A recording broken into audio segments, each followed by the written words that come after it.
Մայիսի 26-ի ուշ երեկոյան շտապօգնության ենթակայանից ոստիկանություն հաղորդում էր ստացվել, որ շտապօգնության խումբը կանչով մեկնել է Երևանի Արարատյան փողոցի մի տուն, որտեղ անհայտ քաղաքացին կացնով հարձակվել է բժշկի վրա, ուսավերջին շրջանում մասնագիտական աշխատանքը կատարող շտապօգնության բժիշկների հետ տեղի ունեցած դեպքերից ընդամենը հերթականն է։ Թեմային անդրադարձել է Ռաֆայել Մնացականյանը։ Շնորհակալություն, բարև ձեզ հարգելի բարեկամներ։ Այն, որ ֆիզիկական բռնության դեպքերը Երևանյան փողոցներում հաճախակի են լինում, նկատի ունեմ այս կրտուկ, վիճաբանություն, ընդհանուր միջև սպանություն, ցավոք սրտի ապացուցում են լրատվական գլխագրերը, բայց որ այս ամենի ֆոնին որերորդ անգամ ծեծի են ենթարկում բժշկի, ով եկել է կյանք փրկելու, դա որևէ կերպ չեմ կարողանում հասկանալ։ Կարծում եմ կռայեցիք, որ խոսքը հերթական ծեծված բժշկի մասին է։ Այո, բարեկամներ, հերթական դեպքն է գրանցվել մայիսի 26-ի ուշ երեկոյան։ Ես հիշեցնեմ, որ ընդհանրապես առաջատար մասնագետները, սոցիոլոգիայի լավագույն մասնագետները փաստում են, որ ցանկացած հասարակության մասին կարելի է կարծիք կազմել դիտարկելով ընդամենը 3 գործոն, թե ինչպես է տվյալ հասարակությունը մեքենա վարում, ինչ երթևեկություն ունի, թե ինչպես է նրանք վարվում ուսուցիչների հետ եւ ինչպես է այդ հասարակությունը վարվում բժիշկների հետ։ Մեկնաբանությունները թողնում եմ ձեզ։ Եվ այսպես Երևանում կանչով մեկնած շտապօգնության բժիշկների վրա հարձակվել են այս անգամ կացնով։ Կացին եղբայրը ալկոհոլի ազդեցության տակ էր, ինչը բնավ չի արդարացնում նրա վարքագիծը, ինչպես ասում էր դասականը, չէ կարող մի խմեք, մենք կրակը չենք ընկել ձեր ձեռքը։ Մեկը խմում է կացնով հարձակվում, մեկը խմում է կնոջն է ծեծում, մյուսը քաշում է, դանակ է քաշում, այսպես մինչև ուր։ Մեզ մոտ ընդհանրապես ձևավորվել է մի իրավիճակ, որ եթե շտապօգնության խումբը մինչև կանչի վայր հասնելը, եթե վթարի չի ենթարկվում, ուրեմն անպայման պետք է ծեծի ենթարկվի նրա կողմից, ով որ կանչել է։ Իսկ եթե ավելի լուրջ, ապա մայիսի 26-ի ուշ երեկոյան շտապօգնության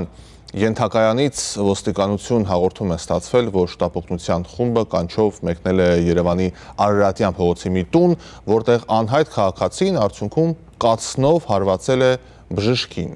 Համայնքային ոստիկանության Շենգավիթի բաժնի օպերատիվ խումբը շտապ մեկնել է դեպքի վայր, պարզվել է, որ ոչ թե հարված է եղել, այլ հարձակում։ Բարեբախտաբար միջադեպը ծանր հետևանքներ չի ունեցել։ Երեկոյան շտապօգնության խումբը ինքնազգացողության վատացում կանչով մեկնել էր նշված հասցե, որտեղ 45-ամյա տղամարդը ակնհայտորեն գտնվելով ալկոհոլի ազդեցության տակ, նախ բժշկին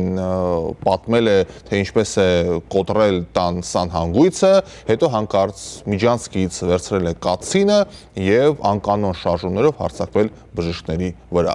Նախաձեռնվել է քրեական վարույթ եւ 45-ամյա տղամարդը տեղափոխվել է ձերբակալվածների պահպանման հատուկ վայր։ Ընկերներ, ու սա վերջին շրջանում տեսեք որերորդ դեպքն է, համենայն դեպս մեր թողարկման ընթացքում, որ մենք անդրադարձ ենք կատարում։ Ընդհանրապես, երբ ամենամարդասիրական նպատակներով բժիշկը մեկնում է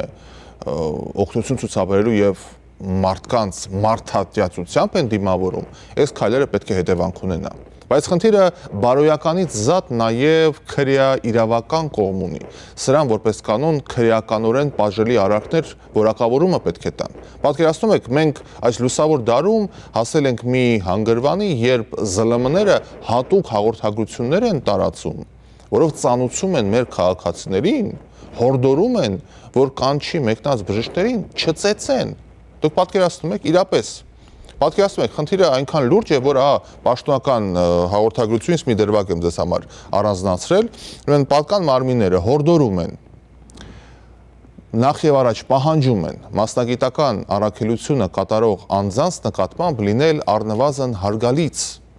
անհարկի չմիջամտել եւ չխոչընդոտել նրանց պրոֆեսիոնալ գործունեությանը։ Իսկ եթե կասկածներ ունեք, որ նրանք ինչ որ հարցում այնուամենայնիվ թերացել են, ձեռնարկել միայն ու միայն օրինական, քաղաքակիրթ միջոցներ, այլապես քրեա իրավական հետևանքները լինելու են անխուսափելի, մեջբերմանավարտ ասված է պաշտոնական հաղորդագրության մեջ, որ տարածել են։ Եվրոպայից ենք խոսում, քաղաքակիրթ հասարակությունից ենք խոսում, Եվրոմիությանն ենք ուզում անդամակցել։ Տեսեք, մեզ հորդորում են, որ բժշկին ծեծել չի կարելի։ Գիտեմ, հիմա շատերը կասեն, Ռաֆայել, ինչու ես ընդհանրացնում, չէ՞ որ սա եզակի դեպք է։ Այն որ դեպքը եզակի է, ես չեմ բացառում, բայց որ բացառիկ դեպք է նկատի ունեմ, չի կրկնվում այդքան հաճախ, դրա հետ համաձայնել չեմ կարող։ Հաշվել եք վերջին շրջանում քանի նմանատիպ դեպք է եղել։ Իդեպ, ես ոչ թե բարոյախոսական ճառ եմ հիմա ասում, այլ հորդորում եմ պատկան մարմիններին, որ մեր բժիշկներին հատուկ կարգավիճակ շնորհեն, որ եթե որևէ մեկը կապ չունի, ինչի ազդեցության տակ է, հանկարծ համարձակվի կյանք փրկող մասնագետին ծեծի